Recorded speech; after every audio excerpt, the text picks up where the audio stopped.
अगर गलती से ये हो गया, दोबारा कुरान की किताब खुलेगी नहीं, इतने तक दोबारा नहीं खुलेगी। उसमें क्या क्या भरा हुआ है सब पब्लिक में कर देंगे जो ये छुपाना चाहते हैं। अभी तो कुछ शुरू बात हुई नहीं है, उसमें तो महान महान बातें लिखी हुई हैं, अद्भुत हैं।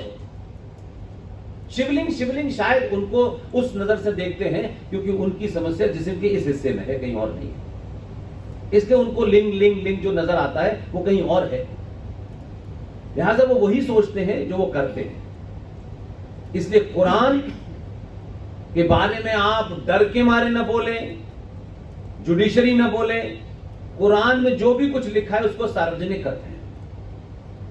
हमने बिना डर के हमारे जितने भी ग्रंथ थे, चाहे वो महाभारत हो या रामायण हो, जब इस दुनिया में विजुअल दौर आया, हमारे अपने लोगों ने ही रामायण भी बनाई और पब्लिक में दिखा दिया। हम नहीं शर्माए कि भगवान राम के पिता की 3 पत्नियां, हमें कोई शर्म नहीं। जो भी सब सामने है, महाभारत का भी सामने है, रामायण का भी सामने है।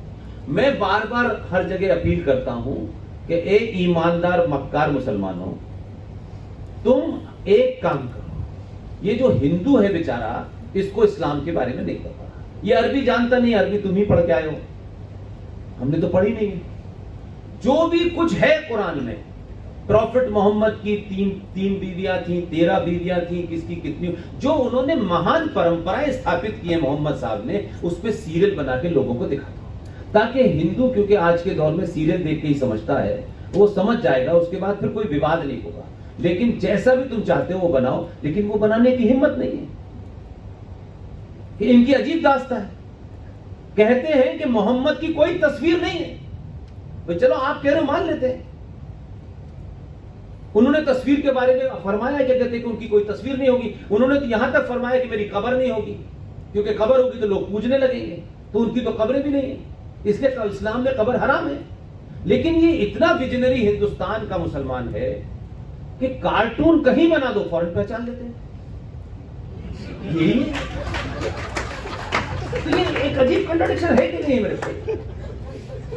खुद बताते नहीं है, दिखाते नहीं है, और कार्टून दुनिया में क्यों करती, यही तो है। और फिर शुरू हो जाते हो मार पीटना, तुम्ही ना, हमने तो बनाया नहीं, हमने तो कार्टून में लिखा भी नहीं कि ये वो है, तुम ही पहचान लेते हो।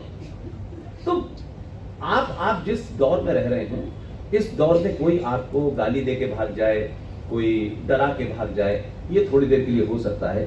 ये वो दौर है जब आज की डेट में 10 साल का बच्चा भी जो है बहुत ज्यादा कनेक्टेड है, उसके पास इंफॉर्मेशन इतनी आ रही है। लिहाजा आज सिर्फ आप, मैं समझता हूं कि अपने बीच में से जो भी बहादुर हैं, कोई भी जो भी आपको अच्छा लगता है, उनका सार्वजनिक मंचों से जरूर बढ़ना है। मैं हजारों लोगों को नहीं जानता, मेरे साथियों में से बहुत सारे लोगों से मिलता नहीं, कभी नहीं मिला मैं बहुत लोगों से, लेकिन मुझे मालूम है कि काम बड़ा कर रहे हैं, उनकी जाति क्या है, वो किस इलाके में रहते हैं। आपने मेरे किसी लेक्चर में नहीं देखा होगा कि मैं जानबूझ के उनका नाम लेता हूं, ताकि उनको ये भाव रहे कि कोई आदमी उनके बारे में भी जिक्र करता है, भले वो हमें न जानता हो। इसलिए किसी ने भी, आप ये मत करिए कि जो शायद पुष्पेन जी बोल रहे हैं तो सभी बोल रहे हैं, बहुत सारे लोग बहुत खामोशी से बहुत सारा काम कर रहे हैं। सिर्फ इतना ही आपको करना है कि कम से कम अपने बीच में जो हीरोज हैं, जब आपने 14 में वोट दिया था तो सड़क बनाने के लिए दिया था क्या,